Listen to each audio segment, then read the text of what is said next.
Jaya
Purushottama Paramahamsa Paripachakacharya Shila Astutar, His Divine Grace A.C. Bhaktivedanta Swami Shila Prabhupada ki jai, Ananta Koti Vaishnava Vrinda ki jai, Namacharya Shila Haridas Thakur ki jai, Prem se kaho Shri Krishna Chaitanya Prabhu Nityananda, Shri Advaita Gadadhar Shivasadi Gaura Bhakta Vrinda ki jai, Ganga Devi ki jai, Yamuna Devi ki jai, Bhakti Devi Tulsi Devi Maharani ki jai. All glories to the symbol devotees. All glories to the symbol devotees. All glories to the symbol devotees. All glories to the lotus feet of Sri Guru and Sri Gauranga. All glories to Prabhupada. Pancha Kalpatrubhyascha Kripa Sindhu Devacha Patitanam Pavanebhyo Vaishnavebhyo Namo. So Hare Krishna. Today is the auspicious day of the 42nd anniversary of our beloved Sri Sri Radha Govardhan. So they were installed in 1979. So Driti Mataji arranged for all the devotees, Premanjali and Sri Radhika Charana Renu, Kalindi, and many devotees were engaged in decorating the temple and preparing for the festival.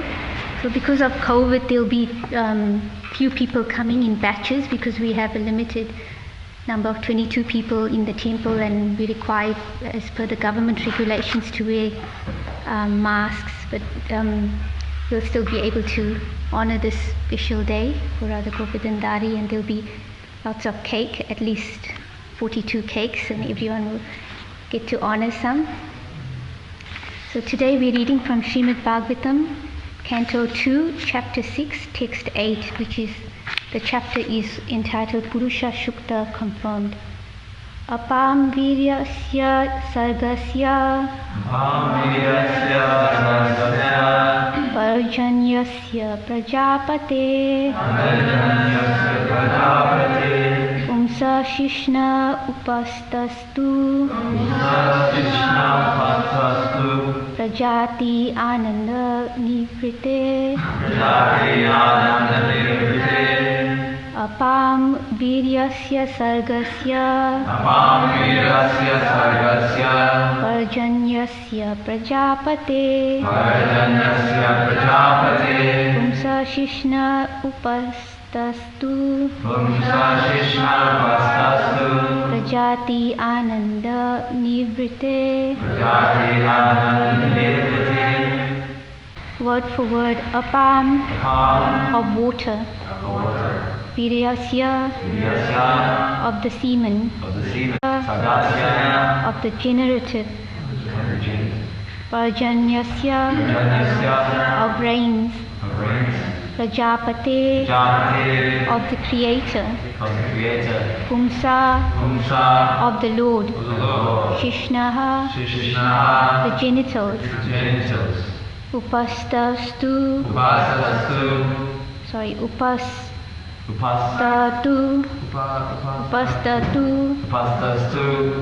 the place where the genitals are situated.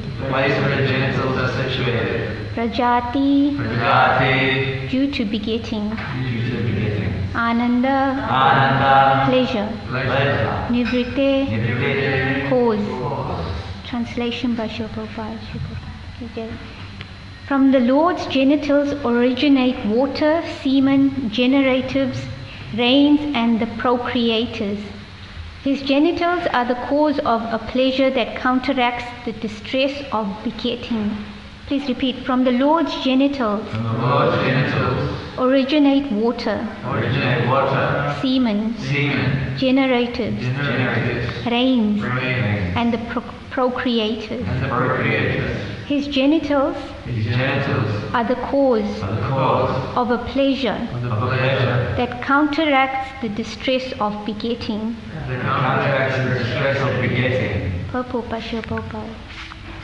The genitals and the pleasure of begetting counteract the distresses of family encumbrances. One would cease to generate altogether if there were not, by the grace of the Lord, a coating, a pleasure-giving substance on the surface of the generative organs. This substance gives a pleasure so intense that it counteracts fully the distress of family encumbrances. A person is so captivated by this pleasure-giving substance that he is not satisfied by begetting a single child, but increases the number of children with great risk in regard to maintaining them, simply for this pleasure-giving substance. This pleasure-giving substance is not false, however, because it originates from the transcendental body of the Lord. In other words, the pleasure-giving substance is a reality, but it has taken on an aspect of pervertedness on account of material contamination. In the material world, sex life is the cause of many distresses on account of material contact. Therefore, the sex life in the material world should not be encouraged beyond the necessity. There is a necessity for generating progeny even in the material world, but such generation of children must be carried out with full responsibility for spiritual values. The spiritual values of life can be realized in the human form of material existence, and the human being must adopt family planning with reference to the context of spiritual values and not otherwise. The degraded form of family restriction by use of contraceptives, etc., is the grossest type of material contamination. Materialists who use these devices want to fully utilize the pleasure potency of the coating on the genitals by artificial means, without knowing the spiritual importance. And without knowledge of spiritual values, the less intelligent man tries to utilize only the material sense pleasure of the genitals. Jai Shri Prabhupada ki jai. Namo Om Krishna Krishna Bhutale Srimate Bhagavatam Goswami Namo Om Sani Krishna Namo Om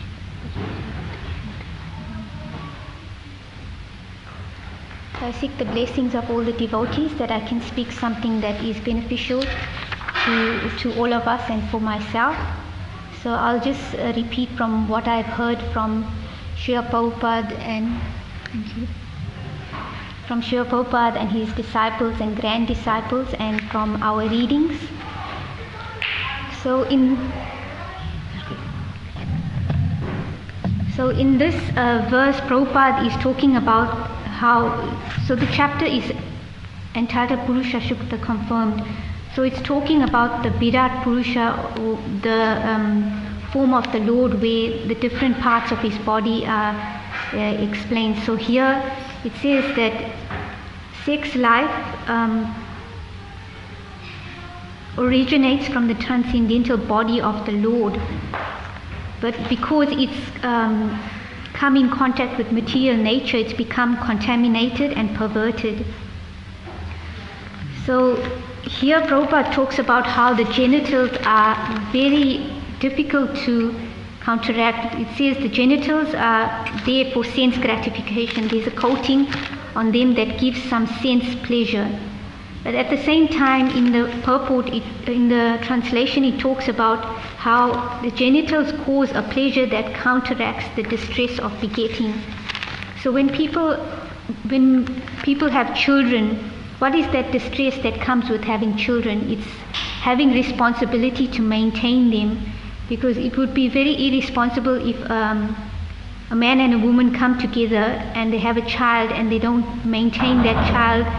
And it's not only physical maintenance of providing shelter, food, clothing, but it's also loving relationship. But even on a higher level in the human form of life, because even the animals, when we observe the animals when they give birth to their children, like the kittens or the puppies or any young animal, we see that there's affection. They are licking their babies, and they are maintaining them, providing food for them. Like the birds, the mother and the father bird are going out to get worms and feeding the child. So there's love there, and they're also providing materially what is required. But the difference in the human form of life is that everything is going on, maintenance and sex life, eating, sleeping, mating, and defending, like we're protecting our territory, protecting our dependents. But the difference in the human form of life is that we can inquire into a higher purpose of life, that who am I, who is God and what is my relationship with Him, and how can I go back to that eternal world where there's no birth, death, old age and disease. So this is a very difficult binding shackles in the material world, the sex organs, because if they are not controlled, then they gradually we glide down into lower and lower species of life. In Bhagavad Gita, Prabhupada mentions there's 8,400,000 species of life. So we gradually come to this human form of life where we have this special opportunity to inquire into the higher values of life. It's not that we don't maintain. We see also devotees are maintaining. They get married, they have jobs, they living comfortably. But that is not the ultimate goal of a devotee. The ultimate goal is that Krishna is the Lord and we want to serve Him and please His senses. And by doing so, whatever engagements we have, it becomes purified. Just like Prabhupada gives the example of a person working in the office. One is a materialist and who doesn't know about God, and one is a God-conscious person, a devotee.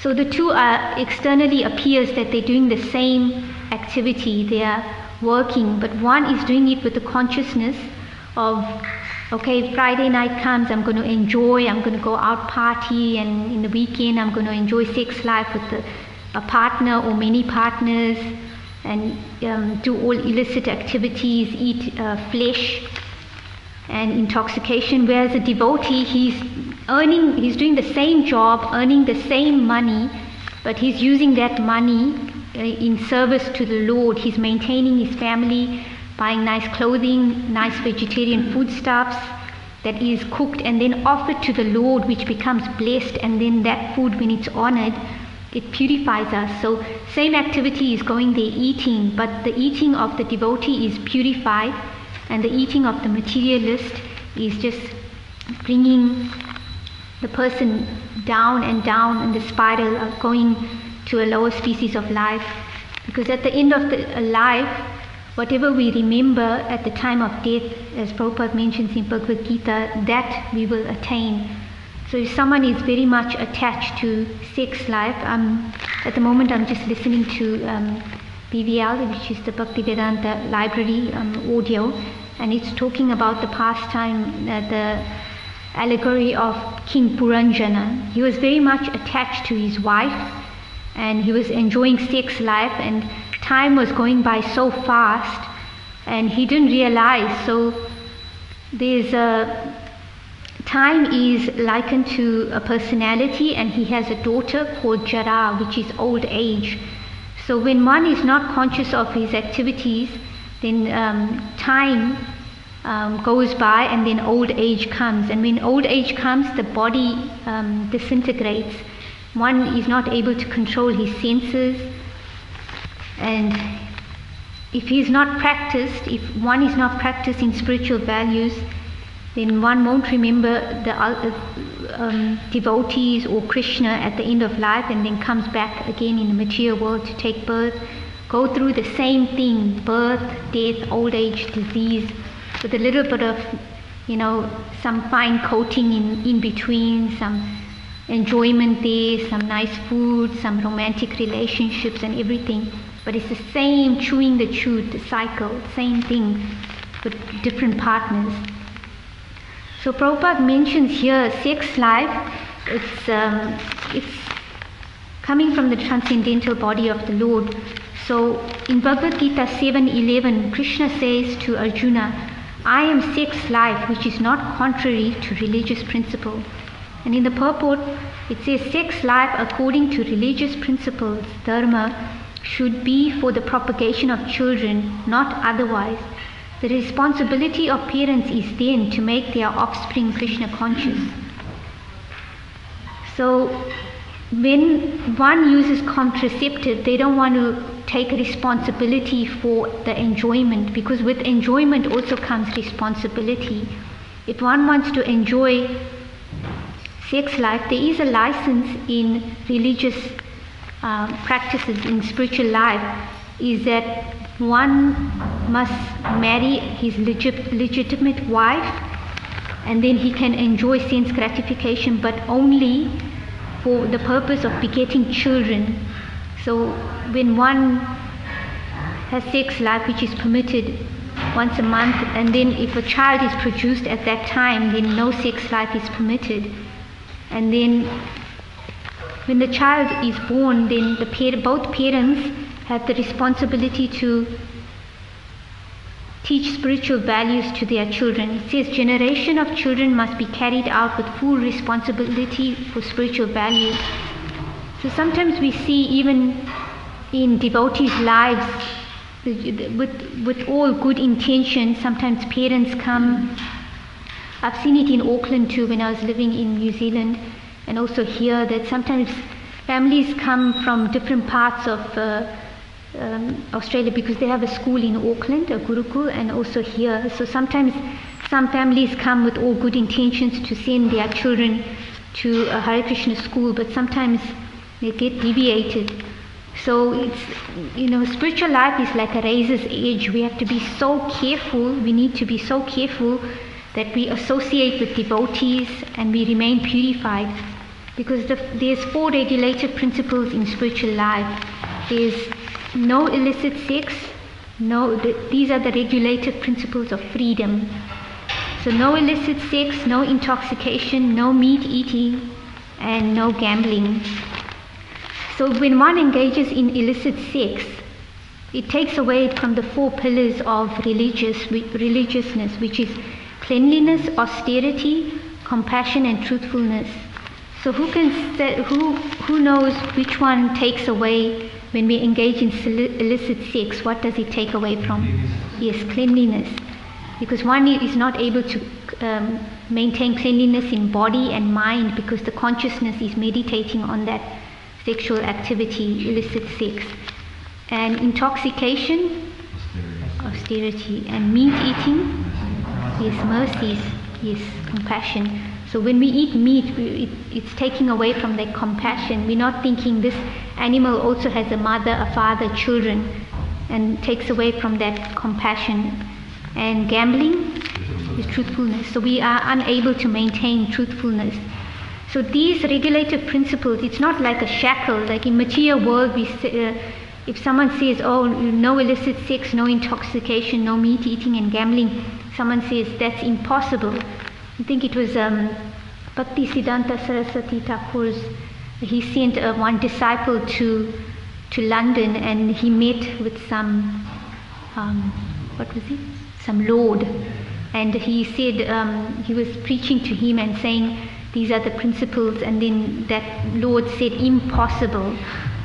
So, but we're not understanding that these are shackles that are binding us. If we don't follow these simple regulative principles, then it's binding us more and more, entangling us in the material world. So if one engages in unlawful illicit sex, then Prabhupada says in Srimad Bhagavatam 5:18, where it says one should not become a father, a mother, a spiritual master, or any kind of leader if one cannot deliver his dependents from the repeated cycle of birth and death. So in Prabhupada says, one who cannot deliver his dependents from the path of repeated birth and death should never become spiritual master, a father, a husband, a mother, or a worshipable demigod. So how can we understand this as aspiring devotees?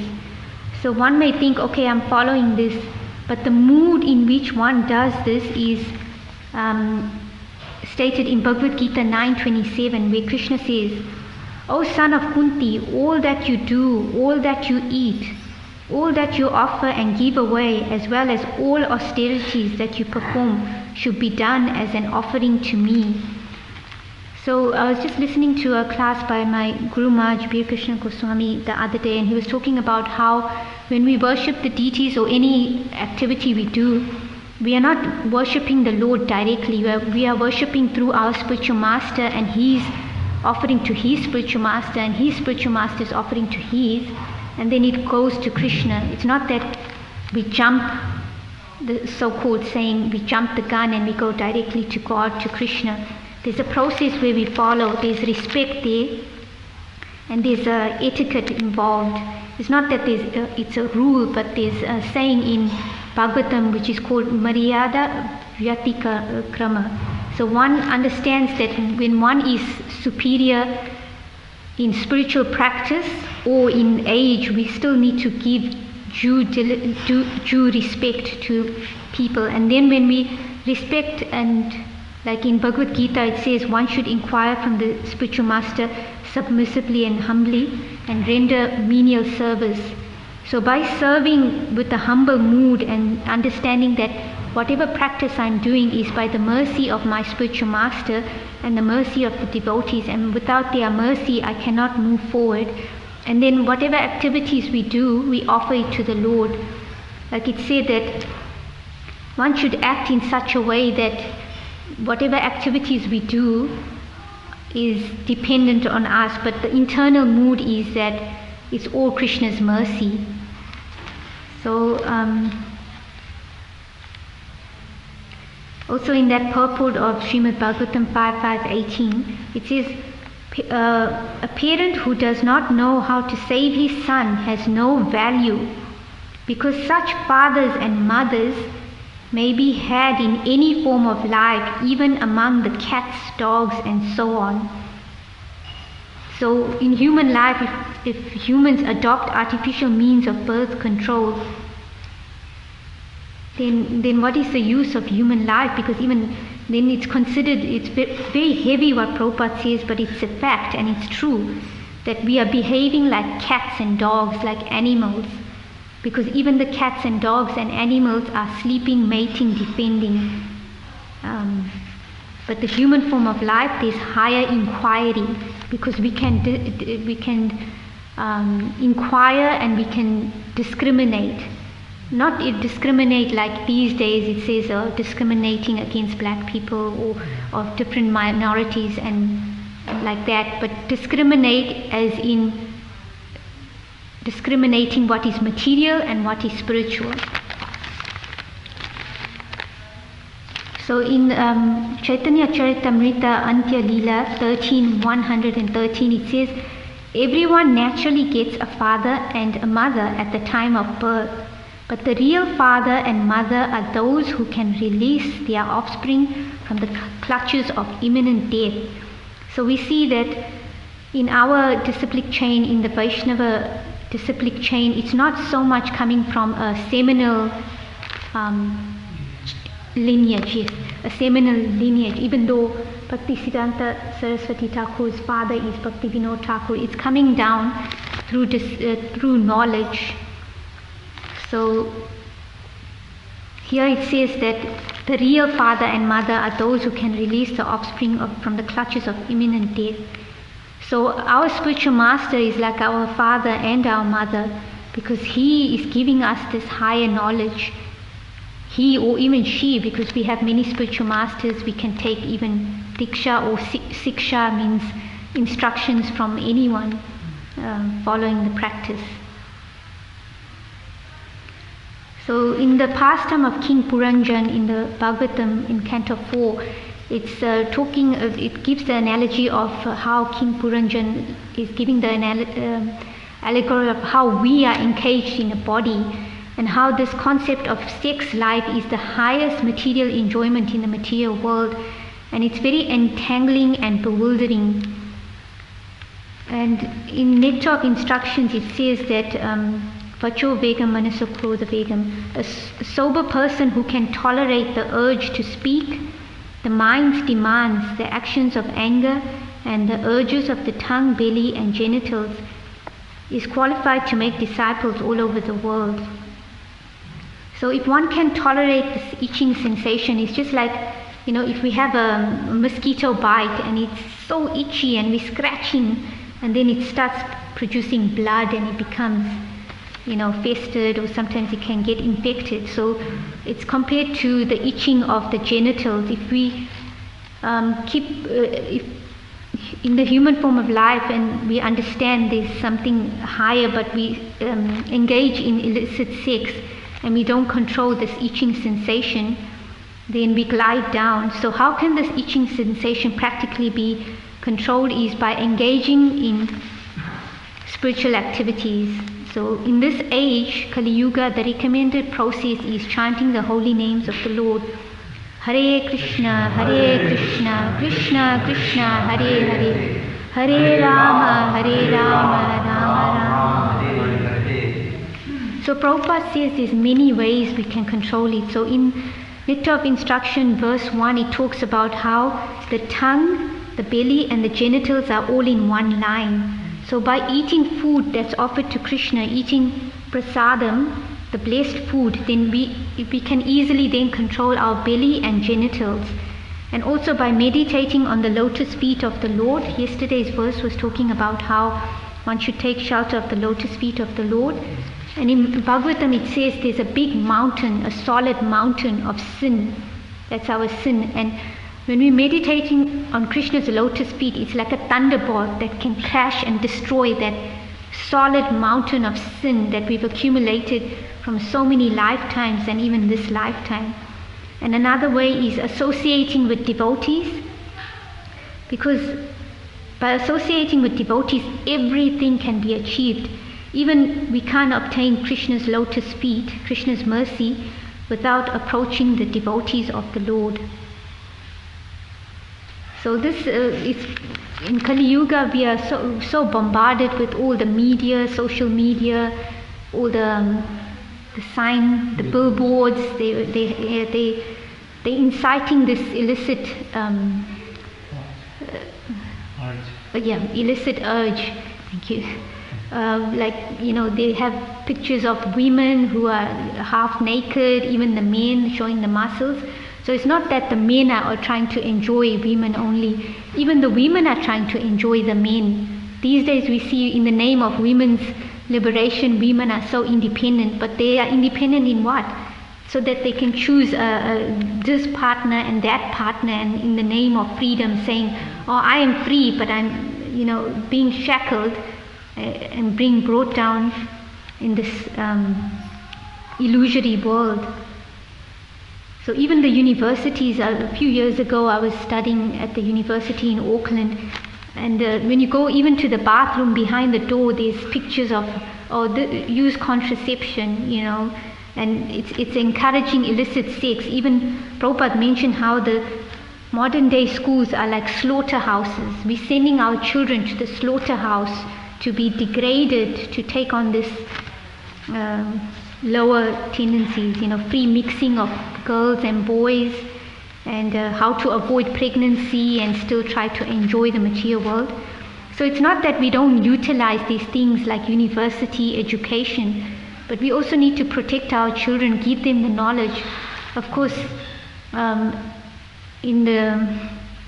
everyone comes with their own, we all come with our own baggage and our own karma that we need to do. But I did hear once in Auckland with Bimala Mataji, she's a disciple of Srila Prabhupada. She was saying that the older Mahavishnu Swami, who is Indian bodied, he once said to her, you don't worry about what your son is doing, you worry about what you are doing. Because by the practice of the parents, and you give your best to the children, but they have their own destiny, their own desires to fulfill.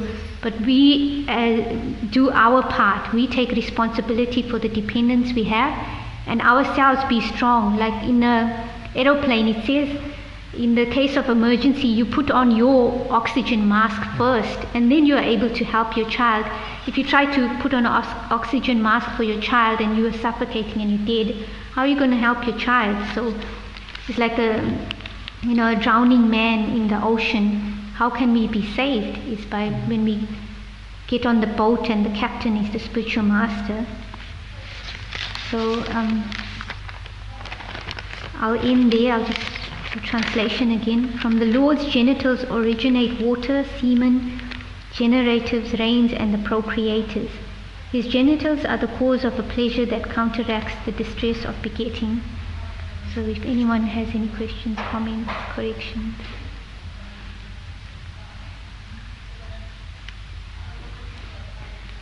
Just one other thing here, it came up. It says his genitals are also,